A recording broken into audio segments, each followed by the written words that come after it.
What's up guys? In this video, I will show you how to fix the Claude AI blank screen or loading issue.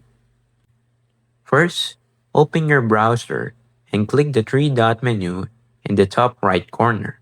Go to Settings, then open Privacy and Security, and select Clear Browsing Data. Set the time range to all time. Then after that, check cookies and other site data and cache image and files. Click Clear Data and wait for the process to finish. Once it's done, reopen your browser, go to Claude AI, and sign in to your account again. In most cases, this will load a fresh version of the website and fix the blank screen issue.